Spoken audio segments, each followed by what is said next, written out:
El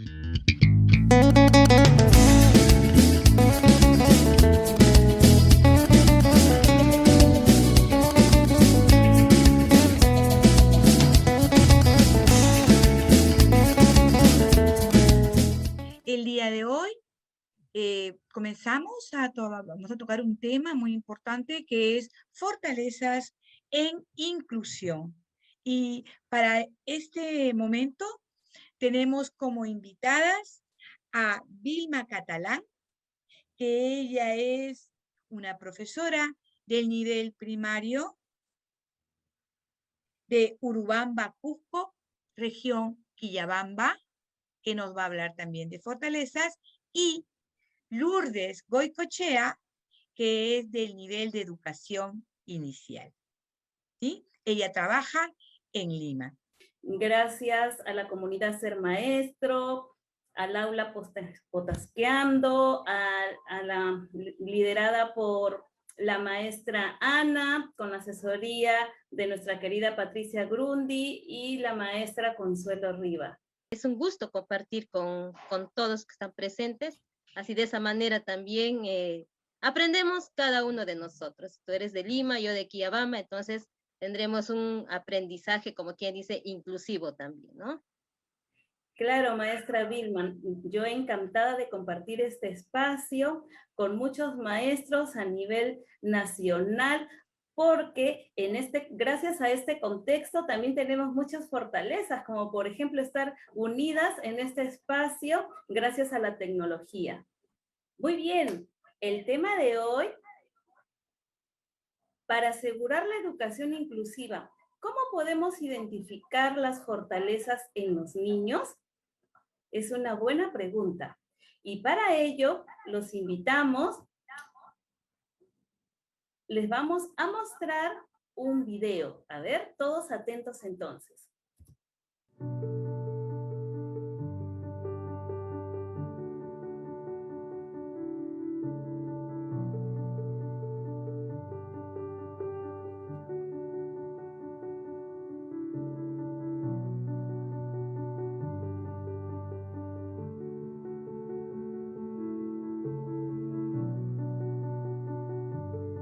¿Vilma se escucha?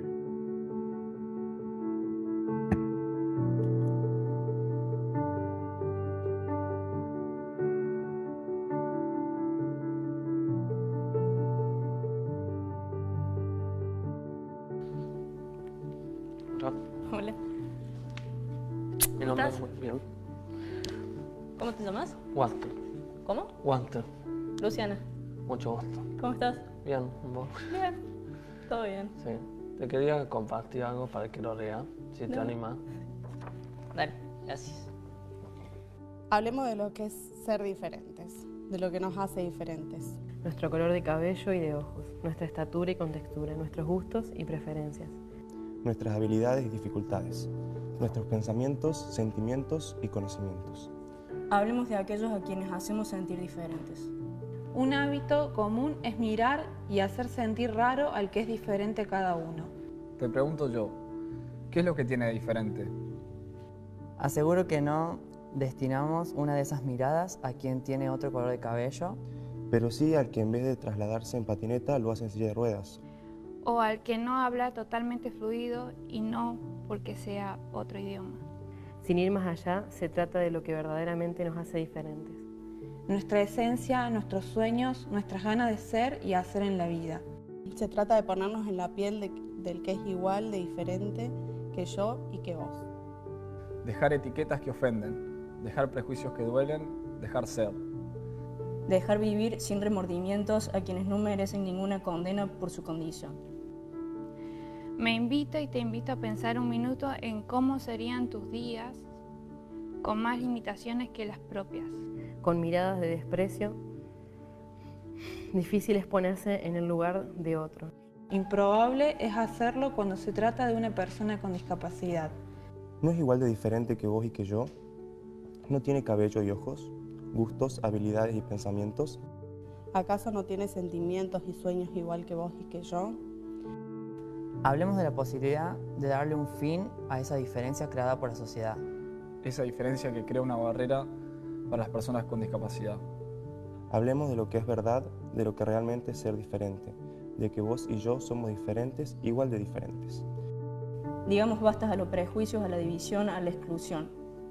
Hablemos de la única diferenciación, la que nos hace únicos por el solo hecho de ser personas distintas. Hablemos de igualdad de derechos humanos, de igualdad de posibilidades de una sociedad inclusiva. Hablemos, luchemos y logremos esa inclusión. Porque yo, vos y todos somos diferentes. Igual de diferentes.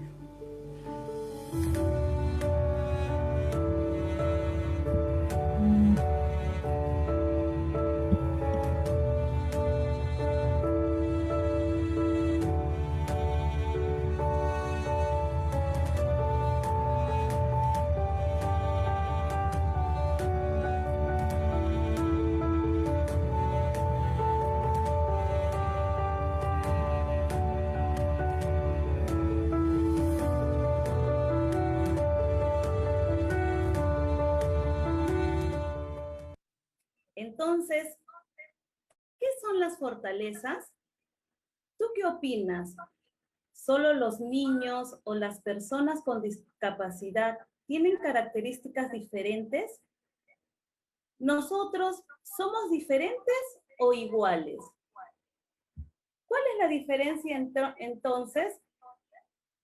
Todas las personas tenemos fortalezas, pero las tenemos que descubrir. Muchas veces no sabemos cuáles son nuestras fortalezas. ¿Cuáles son las tuyas? De repente, eres muy inteligente. ¿Y cómo estás usando esa inteligencia? ¿Eres resiliente, responsable, valiente? ¿Eres muy curioso?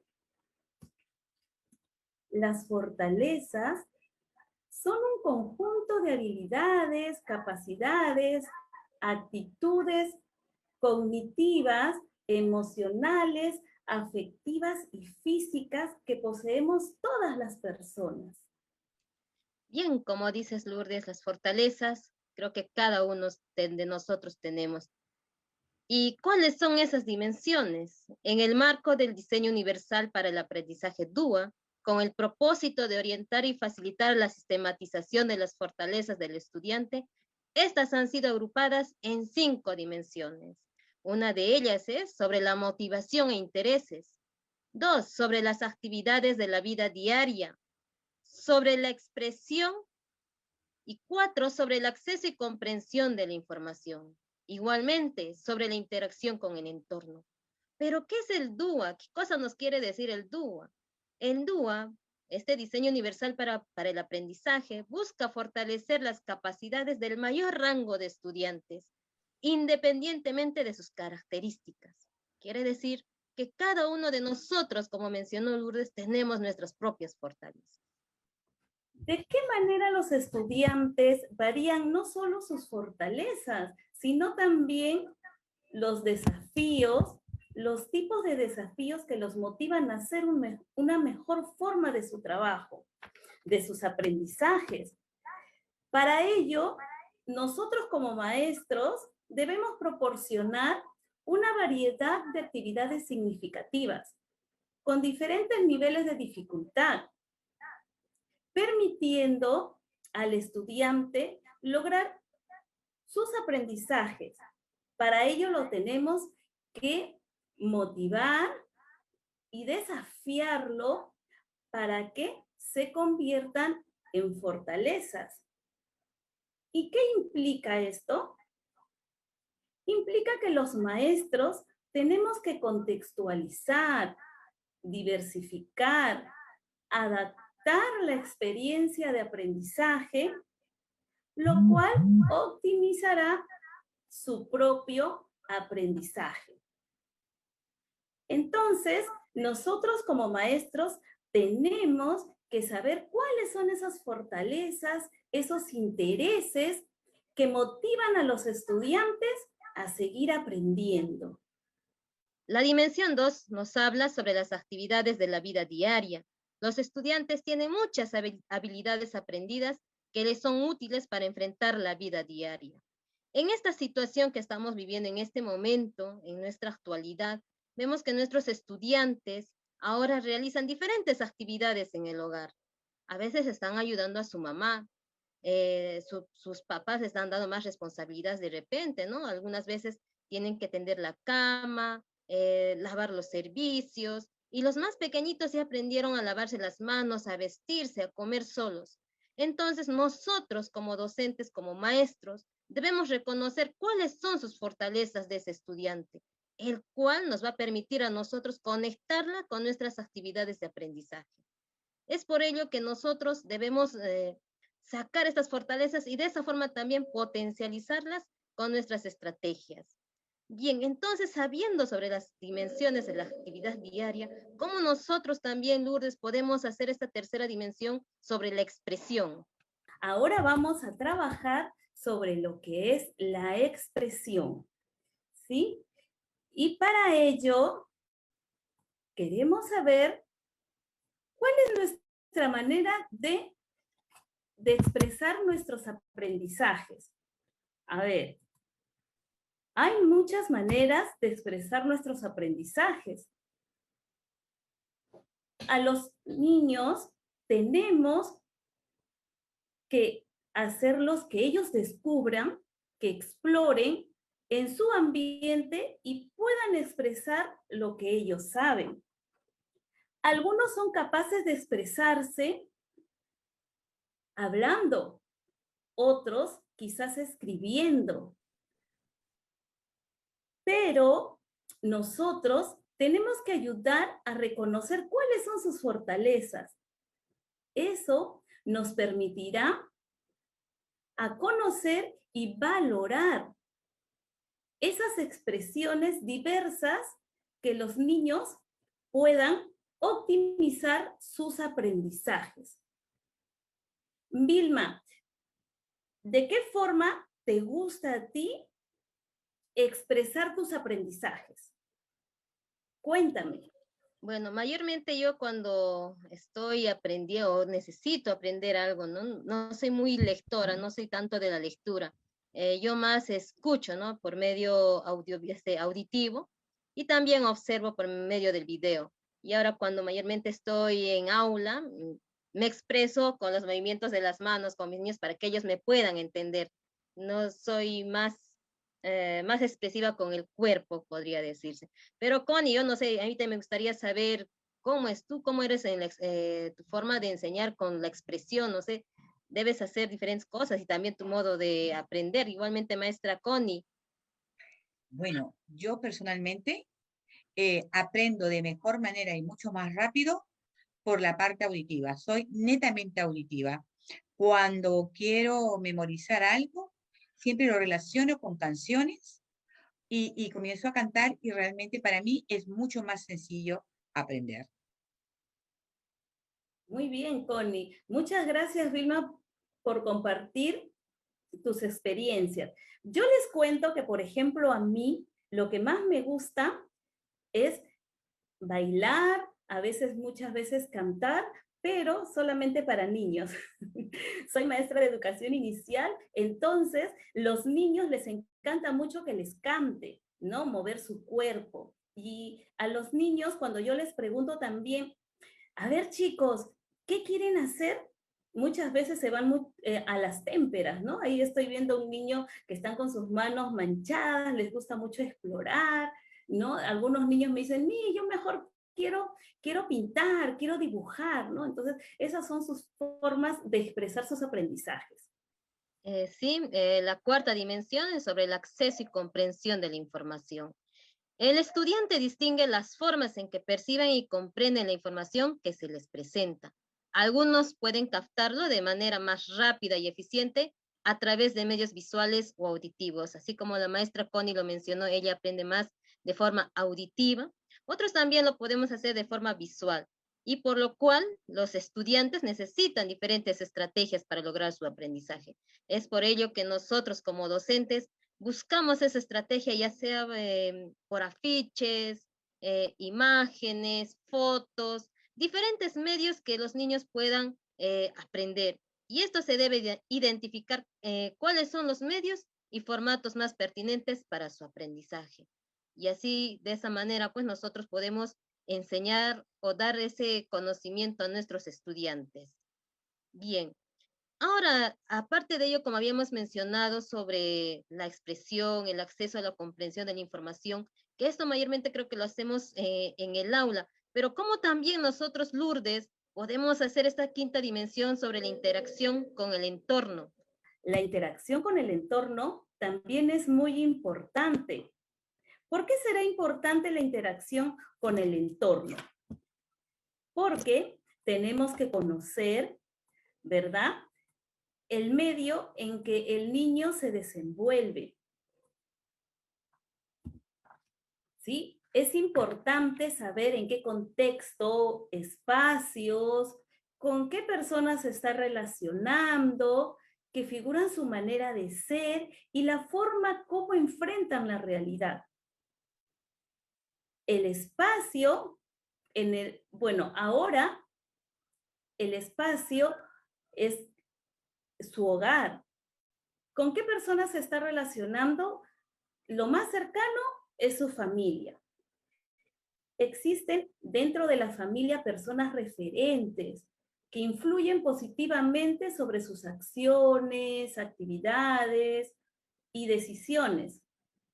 La familia es un canal importante de comunicación que nosotros como maestros tenemos que estrechar. ¿Por qué? Porque va a influenciar y va a permitir el nivel de acercamiento más eficaz y que lo podamos aprovechar en los propósitos del aprendizaje de los estudiantes. Sí, para nosotros identificar las fortalezas, bueno, yo he podido identificar estas fortalezas en un alumno mío que yo tengo en mi aula, que es un alumno que tiene una condición de discapacidad motora, ¿no? Mi alumno, cuando vino a mi aula, él no tenía aprestamiento, no sabía coger la tijera, no podía cortar, no leía, no tenía nada de lo que podría tener un niño ya al iniciar en el nivel primaria.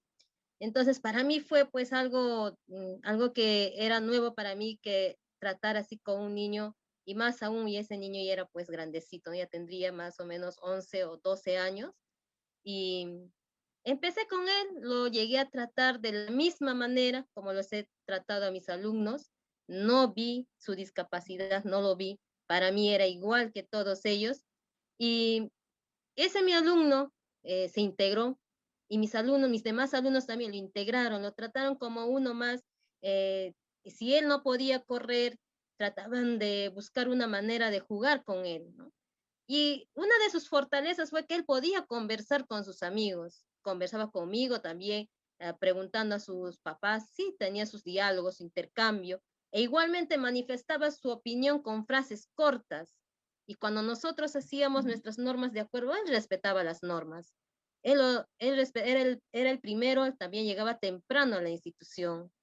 Y más aún, lo que a mí me alegraba era que él tenía el apoyo de su familia, en este caso era el apoyo de la abuelita que le traía, y ante cualquier percance que podría ocurrir yo la llamaba e inmediatamente la mamá acudía. Y más aún, él era más, como no sabía leer y escribir, él transcribía. Eso sí, y lo hacía perfecto, lo transcribía perfecto, y poco a poco, una de sus fortalezas fue que empezó a identificar algunas palabras que ahora, ya mi niño, a mí me alegra que ese mi alumno ya pueda leer y escribir, claro que no de manera fluida, y es pues que esa era la gran fortaleza de él, que él ha tenido esas ganas, esas ansias de aprender, ¿no? Esa era su gran fortaleza de él, y más aún esa disposición para realizar las actividades de su interés. En esa manera yo también pude identificar sus fortalezas, y seguramente que cada uno de nosotros como docentes en nuestros estudiantes identificamos sus fortalezas, y de esa manera también podemos trabajar con ellos. Lourdes, quizás tú también en algún estudiante tuyo has podido identificar estas fortalezas que cada uno de nosotros como maestros lo tenemos, y nos alegra, y cuando ellos triunfan o lo logran es una alegría para nosotros. Sí, gracias Vilma por compartir tu experiencia. Yo también tengo una niña, ¿no? Que llegó a mi colegio, Luis Enrique, con un poquito de retardo. Ella tenía, en ese tiempo tenía 4 años, pero su edad era de 2 años. Yo en ese tiempo estaba a cargo del aula de 3. Bueno, la directora me propuso tener a la niña en mi aula, en la cual yo acepté sin ningún problema.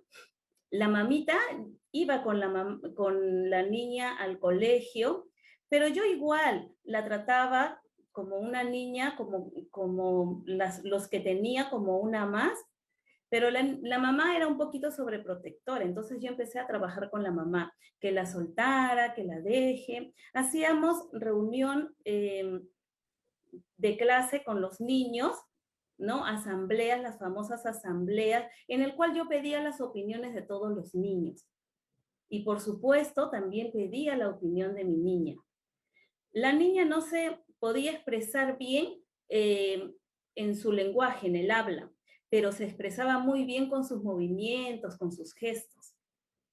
Y todos los niños estaban muy atentos cómo ella se expresaba. A veces con señas, porque no podía hablar bien, pero era su forma de expresarse. Anteriormente, e incluso llegó con una mirada como que miraba al vacío, ¿no? Pero poco a poco, como se fue integrando en el aula, ya pedía despedirse de los niños, de mi persona, y la niña era una niña feliz cuando llegaba al colegio. Entonces se veía el gran cambio que hubo, ¿no? Ya te miraba, ya tenía una mirada más fija, cuando se les leía los cuentos, cuando ella interactuaba con los niños, con los juegos, ordenaba los juguetes como cualquier otro niño, ¿no? Y la señora estaba muy contenta por el progreso que había tenido, y yo pues súper feliz del progreso de la niña, ¿no? Esa fue mi experiencia en el 2019. Ahora estoy con los niños de 5 años, la niña ya tiene 6 y sigue en mi aula, ¿no? Sí, es cierto, ¿no? Y estos niños pues son muy hábiles, tienen sus fortalezas, a veces sin pensar nosotros quizás algunos de nosotros los excluimos, los vemos como unos niños diferentes, como había, ¿no? En el video, pero son unos niños que tienen sus fortalezas y eso creo que nosotros debemos identificarla para poder trabajar mediante su fortaleza más que todo. Exactamente. Entonces nosotros como maestros tenemos no fijarnos en las debilidades, sino en nuestras fortalezas, en las fortalezas de los estudiantes para poder potenciar sus aprendizajes, ¿verdad? Es cierto, Lourdes, debemos hacer eso y seguramente todos los maestros trabajamos así cuando tenemos unos niños que vienen a nuestras aulas y a veces es, como a mí me chocó la primera vez que había trabajado con un niño así, pero como les dije, lo traté de la misma manera, le hacía repartir los materiales y mis demás alumnos se han integrado muy bien con él. Muy bien, Connie. Ahora seguimos con nuestra ronda de preguntas. Mi pregunta va en función a las DUAs. ¿Las DUAs es diferente a las experiencias de aprendizaje o es otra forma de planificar? Por favor. Perfectamente. Aclarar. Me encanta tu pregunta. O sea, no me gusta, me encanta. Te explico. No son las DUAs, es el DUA, Diseño Único de Aprendizaje. ¿A qué voy con el diseño único de aprendizaje, no? El diseño único de aprendizaje es planificar o programar para todos. Igual, ¿ok? Vas a coger una experiencia, es una metodología. Vas a coger una experiencia de aprendizaje, ¿ya? Y entonces esa experiencia de aprendizaje la vas a leer y lo primero que vamos a hacer es contextualizarla para todo el grupo. ¿Ok? No la vas a aplicar tal cual, sino simplemente la vas a poner en una situación para todo el grupo. ¿Ok? El DUA dice, o el diseño único de aprendizaje dice, lo esencial para uno es lo bueno para todos. ¿Ok? Entonces, yo ya la contextualicé, pero, tengo, por ejemplo, en mi aula un niño con TEA, trastorno del espectro autista. Dios mío, ¿cómo hago? Comenzamos a identificar cuáles son las características o cómo aprende, de qué manera aprende más rápidamente, ¿ya?, este niño. Porque, ojo, que la barrera no está en el niño, sino la barrera está en cómo yo, como profesor, ¿ya?, puedo adaptar unas metodologías para que mi alumno pueda tener una educación equitativa y de calidad, ¿ya?, como los otros. Entonces, tengo yo este niño con trastorno del espectro autista. Ya contextualicé mi EDA, mi experiencia de aprendizaje, ¿ok? Para todos. Pero tengo a mi niño también y no lo puedo dejar de lado. ¿Cómo aprende? ¿Cuál es la fortaleza de mi niño? Él, por sus características, en generalidades, ¿ok?, aprende más de manera visual, ¿ya?, y con dibujos. Entonces, cuando yo trabaje para todos igual, de acuerdo a la contextualización, voy a agregar a las palabras que yo diga o al texto que yo diga, voy a utilizar dibujos.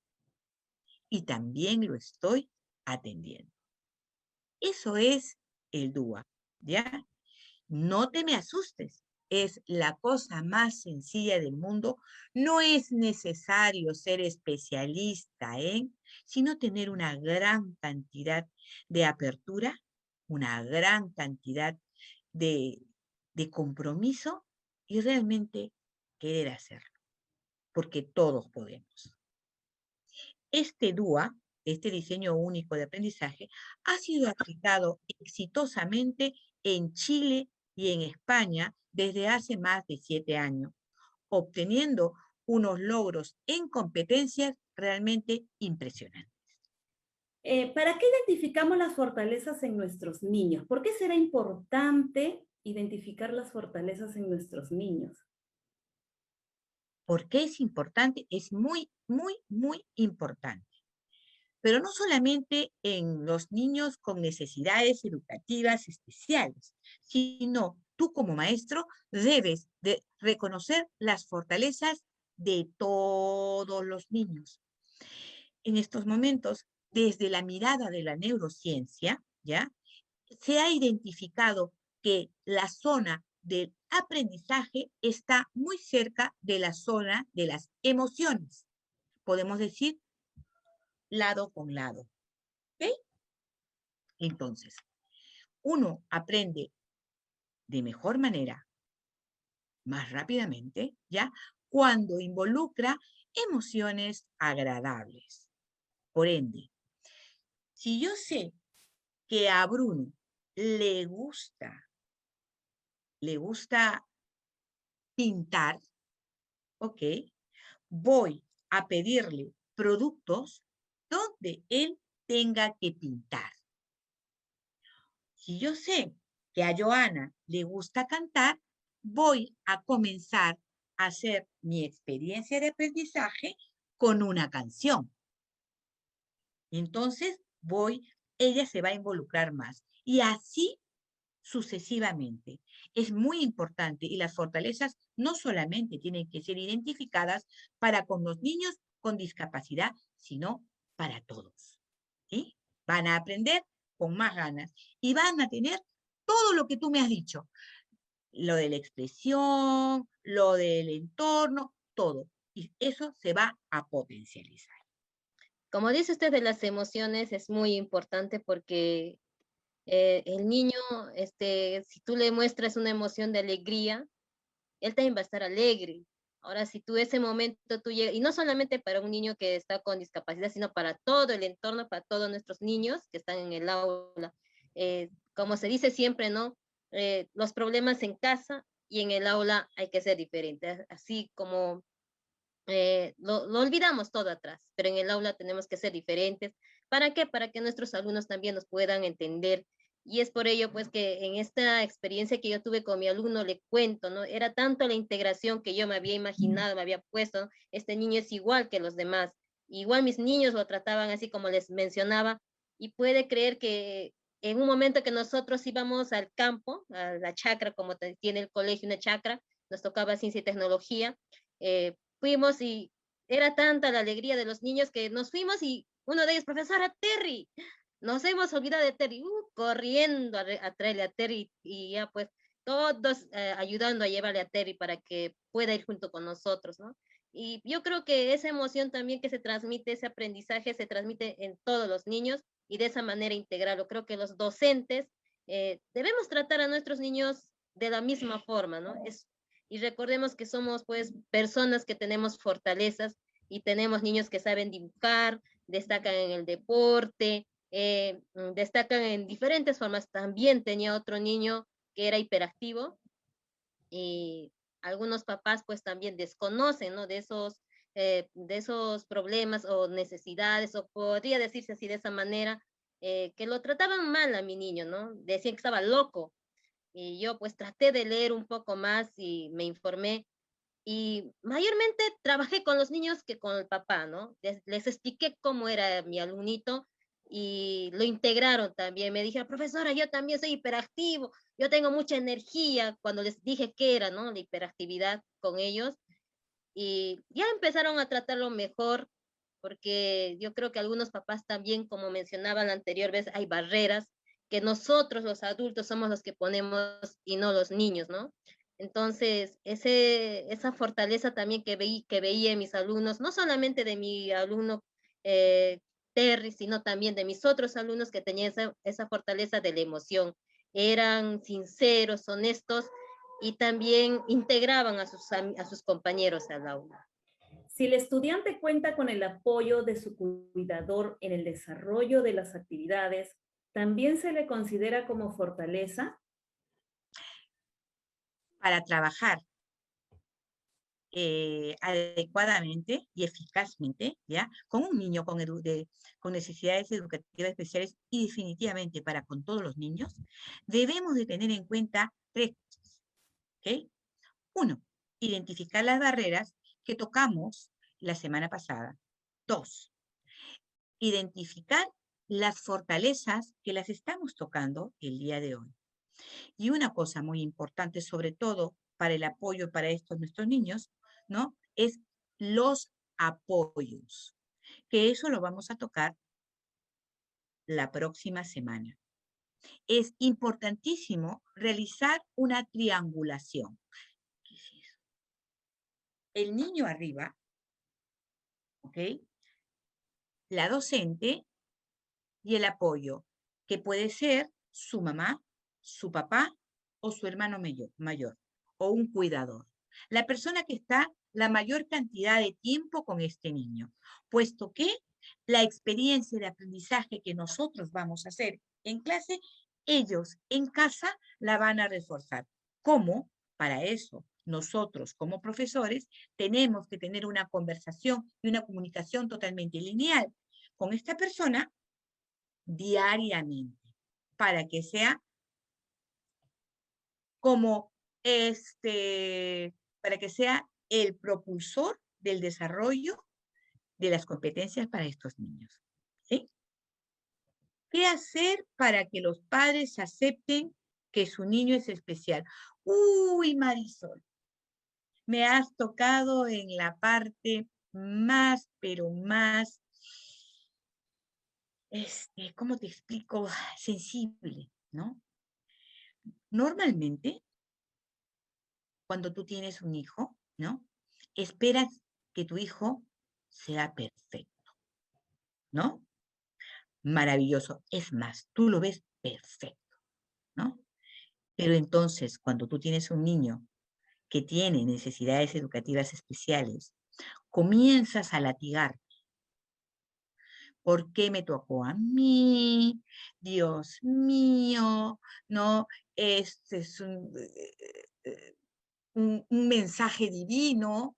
Tus amigos comienzan a separarse de ti porque tu niño corretea de un lado para otro, te jala las orejas, se ensucia, rompe las cosas, grita, pega al dueño del cumpleaños, es decir, ¿no? Entonces, tú llegas realmente a un momento, ¿no? Primero, la culpa, después, el rechazo de la sociedad, ¿no? Y entonces, haces crash. Pero ese crash es perfectamente necesario. Porque para tú volar, para que un avión vuele, tiene que partir del piso. ¿Qué es eso? Conocer, aceptar y querer realmente a ese niño. ¿Ya? Y entender que tu hijo no es la continuación tuya, sino es una persona única e irrepetible. ¿Ok? Y si viene a este mundo, viene con una misión. Es difícil, tienes que hablar con ellos, escuchar sus pataletas, ¿no? Sus gritos, sus latigazos, ¿ya? Pero llevarlo por medio de preguntas a realmente la reflexión. Yo siempre hablo con mis... Uno, o aceptan a su hijo o no lo aceptan. Si lo aceptan, bacán. Hablamos, hacemos un POI, entendemos todo y me acompañan. ¿Ok? Pero no de la boca para afuera, sino de corazón. Y si no lo aceptan, no hay problema tampoco. Se lo puede dar a cualquier persona para que realmente le dé las opciones que él requiere para un desarrollo. Así de fácil. Pero aguas tibias,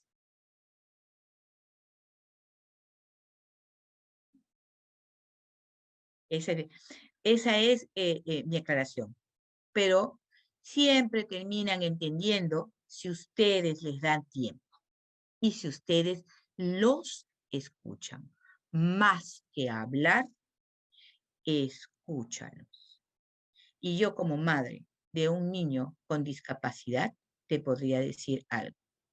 Bendigo a Dios todos los días de mi vida de haber tenido o de tener a mi lado a un niño como mi hijo, porque él me enseñó realmente lo que es la vida y lo importante de las cosas de la vida, como por ejemplo el amor, como por ejemplo la perseverancia, como por ejemplo la paz, como por ejemplo la comprensión, la participación. Porque estos niños lo único que quieren nada más es ser parte de. Nada más. Es un poco difícil para las mamás porque no los tratan igual como si fuese un niño más. Son muy sobreprotectores y al tener esas reacciones las mamás no los dejan muchas veces avanzar.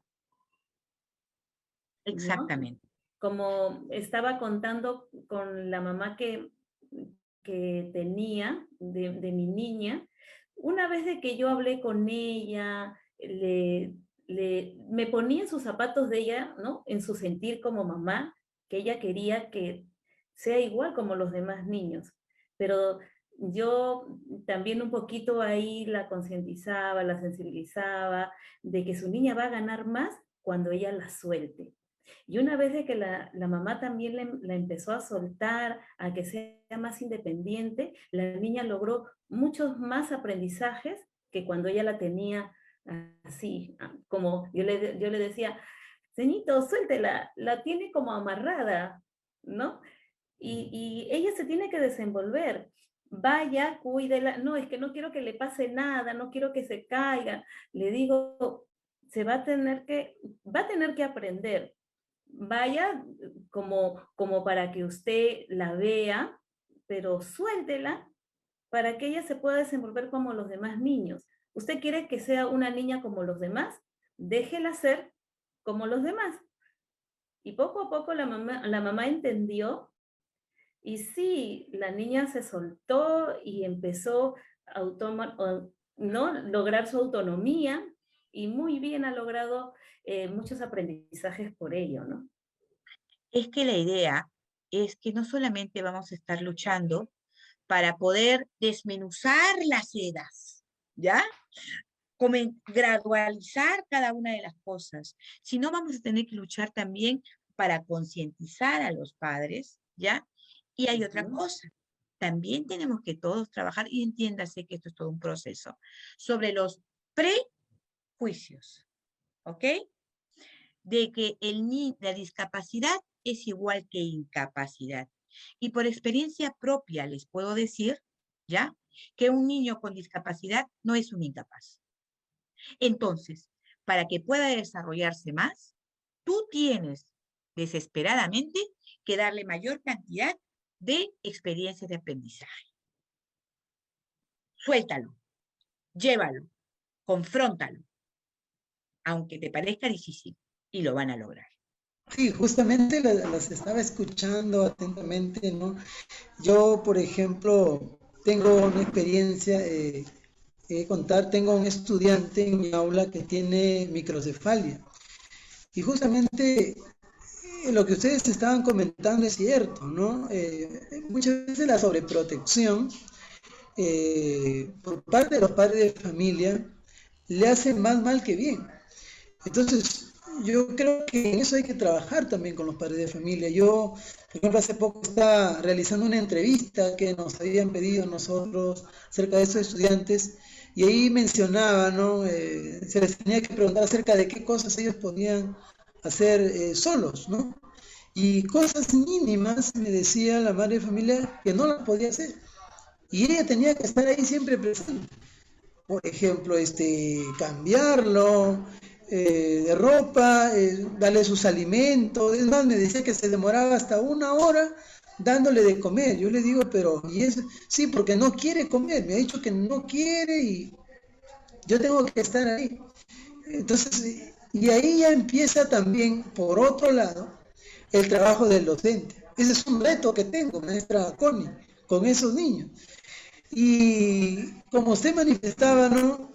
Hay que ponerle punche, ¿no? Hay que dar nuestro mayor esfuerzo, que junto con los padres de familia lo podemos lograr. Y tenemos que aplicar, por supuesto, estrategias, ¿no? No rendirnos. Yo lo escuchaba en una de las reuniones que teníamos, ¿no? Tenemos que poner de nuestra parte, tenemos que hacer nuestro trabajo. En algún momento vamos a sentir que las fuerzas se nos van, ¿no? Queremos desistir, pero ahí es cuando tenemos que luchar.